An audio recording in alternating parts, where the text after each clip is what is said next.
विद्यार्थियों, आज हम 11th क्लास में वितान बुक का हमारा जो चैप्टर था राजस्थान की रजत बूंदे, इस चैप्टर के क्वेश्चन आंसर करेंगे।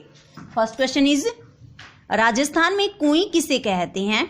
इसकी गहराई और व्यास तथा सामान्य कुओं की गहराई और व्यास में क्या अंतर होता है? तो यहाँ क्वेश्चन क्या है, दो क्वेश्चन है इसमें। फर्स्ट है राजस्थान में कुएं किसको कहते हैं और कुएं की गहराई और व्यास तथा सामान्य कुओं की गहराई और व्यास में अंतर क्या होता है। तो देखिए, राजस्थान में कुएं किसको कहते हैं? राजस्थान में रेत की नमी को पानी के रूप में बदलने के लिए कुएं का निर्माण किया जाता है। तो राजस्थान में जो रेत होती है उसमें जो नमी होती है ना, उस नमी को पानी में बदलने के लिए क्या करते हैं, वहां पर कुएं को बनाते हैं, कुएं का निर्माण करते हैं। 4-5 हाथ के व्यास की जगह को 30 से 60 हाथ की गहराई तक खोदा जाता है। व्यास कितना होता है? 4 से 5 हाथ। गहराई कितनी होती है? 30 से 60, जैसे चैप्टर में 60 से 65 हाथ बताया था। खुदाई की जगह को साथ-साथ ईंट चूने के द्वारा पक्का कर दिया जाता है। नीचे गहराई में पानी के लिए धार लगा दी जाती है। इसी तंग गहरी जगह को कुएं कहा जाता है। तो खुदाई करके क्या करते हैं, साथ साथ में उसकी चिनाई का काम भी करते चलते हैं। और नीचे गहराई में यानी कि जब कुएं को पूरी तरह से खोद लिया जाता है तो वहां पानी की धार लग जाती है, क्योंकि पानी मिल जाता है वहां पर। और इस तंग गहरी जगह को, तंग क्यों है? क्योंकि 4 से 5 हाथ व्यास है, गहराई कितनी है? 30 से 60 हाथ की। और सेकंड जैसे क्वेश्चन था इसमें कि कुएं की गहराई और सामान्य कुएं को गहराई और व्यास में डिफरेंस क्या होता है। यहाँ देखिए, सेकंड क्वेश्चन का आंसर हमें अनुच्छेद बनाकर ही राइट करना है। ऐसे ही कुआं और कुएं गहराई में तो लगभग समान होते हैं, यानी कुएं की गहराई भी 60 से 65 हाथ होती है और कुएं की भी, मगर व्यास में दोनों असमान होते हैं। जहां साधारण कुएं का व्यास 15 से 20 हाथ होता है, लेकिन कुएं का व्यास कितना पढ़ा हमने? 4 से 5 हाथ। क्षेत्र विशेष के आधार पर कुएं की गहराई में अंतर आ जाता है। क्षेत्र विशेष यानी कि कई स्थानों पर जो पानी है खड़िया पट्टी के कारण ऊपर ही मिल जाता है ना, तो वहां कम गहरी कुएं भी होती हैं। लेकिन कई स्थान ऐसे भी होते हैं जहां पर पानी नहीं मिल पाता, तो वहां बहुत ज्यादा गहरी कुएं भी खोदनी पड़ती हैं। सेकंड क्वेश्चन देखिए, दिनों दिन बढ़ती पानी की समस्या से निपटने में यह पाठ आपकी कैसे मदद कर सकता है? यानी कि जो प्यारे बच्चों, हमने जो चैप्टर पढ़ा ना राजस्थान की रजत बूंदे, तो जो पानी की समस्या दिन प्रतिदिन बढ़ती जा रही है, चैप्टर हमारी हेल्प कैसे करेगा और देश के अन्य राज्यों में इसके लिए क्या उपाय हो रहे हैं, जाने और लिखे। यानी हमारे यहाँ भी पानी की समस्या है, हो सकता है ऐसे ही देश के अन्य राज्यों में भी समस्या है, तो इसके उपाय क्या है, इस प्रॉब्लम का सॉल्यूशन क्या है? आंसर देखिए, प्रतिदिन बढ़ती पानी की समस्या से आने वाले दिनों में बहुत ही भयानक स्थिति का आभास होता है। भूजल स्तर निरंतर गिर रहा है, कम होता जा रहा है। पर्यावरण में हो रहे परिवर्तनों के कारण मौसम पर प्रतिकूल असर पड़ा है, क्योंकि ज्यादा गर्मी होती है और ज्यादा गर्मी क्या करती है, पानी को भाप बनाकर उड़ा देती है। इस पाठ से हमें पानी के सही स्रोत व उसके उपयोग के तरीकों की जानकारी होती है। यानी इस पाठ से हमें पता लगा कि पानी के जो सोर्स होते हैं ना, स्रोत होता है जो सोर्स है, जैसे कि हमने चैप्टर में कुएं के बारे में, कुओं के बारे में पढ़ा, और जैसे वो बारिश के पानी को इकट्ठा कैसे करते हैं उसके बारे में पढ़ा, और हम उसको उपयोग कैसे कर सकते हैं इसके बारे में हमने पढ़ा। इस पाठ में बताया गया कि वर्षा के पानी की बूंद बूंद को उपयोग के लिए प्राप्त किया जा सकता है। यानी कि जो बारिश होती है ना, और हमारे यहाँ क्या है, पानी का जो बारिश का पानी है ना, ऐसे वेस्ट हो जाता है, बह जाता है। जबकि इस चैप्टर के आधार पर क्या बताया गया कि जो वर्षा का पानी होता है उसको हमें सही तरीके से उपयोग करना चाहिए।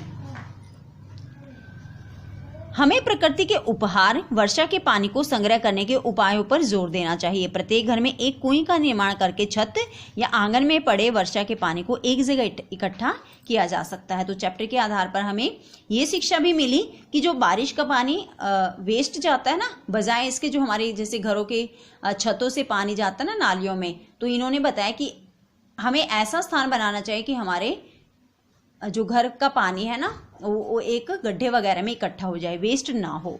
देश के कई राज्यों में यह प्रयोग सफलतापूर्वक काम कर रहा है। वर्षा के मौसम में संग्रहित पानी से वर्ष भर पानी की समस्या से छुटकारा पाया जा सकता है। कई टाइम ऐसा भी होता है कि पानी की बहुत ज्यादा समस्या होती है, तो जो बारिश का पानी इकट्ठा करके रखते हैं ना, उस बारिश के पानी से इस पानी की समस्या से छुटकारा मिल सकता है। इस तकनीक से पानी का दुरुपयोग भी नहीं होता और भूजल स्तर भी स्थिर रहता है, क्योंकि अगर पानी बहेगा तो भूजल थोड़ा ना बनेगा, वो तो वेस्ट चला जाएगा। लेकिन अगर हम पानी को एक जगह इकट्ठा करेंगे तो जो पानी का स्तर है ना, जो भूजल यानी कि जो धरती के नीचे का जल है, उसका स्तर भी बढ़ सकता है। अब यहाँ बताना कि अन्य राज्यों में इसके लिए क्या उपाय हो रहे हैं। दक्षिण भारतीय राज्यों में बड़े बड़े पथरीले जलाशयों में पानी का संग्रह किया जाता है, यानी कि नीचे से उनको क्या कर देते हैं, पक्के कर देते हैं, यानी कि जो पानी आता है ना बिल्कुल साफ सुथरा रहता है फिर उन जलाशयों में। अधिक व्यास वाली जगह में पानी दूषित तो होता ही है, साथ ही वाष्प बनकर उड़ता रहता है। कुएं नुमा तकनीक से पानी सुरक्षित रहता है। अगर कोई चौड़ी जगह होगी तो वहां पानी अगर इकट्ठा हो भी जाएगा ना, तो ज्यादा गर्मी होगी तो उससे वह भाप बनकर उड़ना शुरू हो जाता है।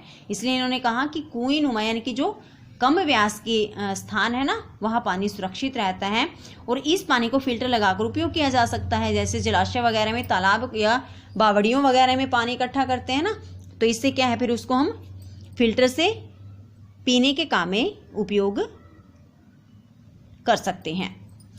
नेक्स्ट देखिए क्वेश्चन नंबर 3। चिजारों के साथ गांव या समाज के व्यवहार में पहले की तुलना में आज क्या फर्क आया है, पाठ के आधार पर बताइए। जैसे प्यारे बच्चों, हमने चैप्टर में पढ़ा ना कि जैसे कुएं का निर्माण का कार्य चलता है ना, तो चिजारों होते हैं, उनका विशेष सम्मान होता है। जब कुएं बन जाती हैं तो विशेष भोज का आयोजन होता है। लेकिन उस समय क्या होता था, अगर फसल होती तो उन चिजारों चिलवांजियों के नाम से ना अलग फसल यानी अलग से उनके नाम का नेग निकाला जाता था। उनको पैसे तो मिलते ही थे, साथ में अन्य भेंट भी उनको दी जाती थी।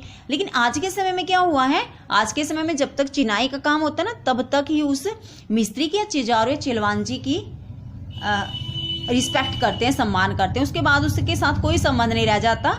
इसी से रिलेटेड ये क्वेश्चन है। आंसर देखिए इसका। राजस्थान के ग्रामीण समाज में वर्षों से यह परंपरा रही है कि कुएं बनाने वाले चिजारों को काम के पहले दिन से ही काफी सम्मान दिया जाता था।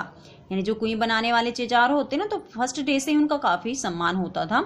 कुएं निर्माण का काम पूरा होने पर विशेष भोज का आयोजन किया जाता था। जैसे ही कुएं बनती, विशेष भोज का आयोजन किया जाता। विदाई के समय चिजारों को कई तरह के उपहार दिए जाते थे और जब वो चिजारो ना कुएं बनाकर वापस जाता ना, तो उसको अनेक तरह के उपहार दिए जाते थे। यही नहीं, तीज त्योहार, विवाह जैसे अवसरों पर उसको ससम्मान उपहार दिए जाते थे। घर में कोई भी फंक्शन होता ना, कोई भी तीज त्योहार होता, तब भी उसको अनेक उपहार दिए जाते थे। फसल की कटाई के समय चिजारों के लिए अलग से फसल का भाग रखा जाता था। जब भी फसल होती तो फसल की कटाई होने पर उन चिजारों के नाम से अलग से फसल का भाग निकाला जाता था। इस प्रकार चिजारों का ग्रामीण समाज में सम्मान के साथ जीने का अवसर मिलता था। जो चिजारो थे ना, उनको समाज में ससम्मान जीने का मौका मिल जाता था। उनके कार्य को सराहा जाता था, हर कोई उनके काम की तारीफ करता था। लेकिन आज के समाज में क्या हो रहा है, वर्तमान में लोग चिजारों का उतना सम्मान नहीं करते।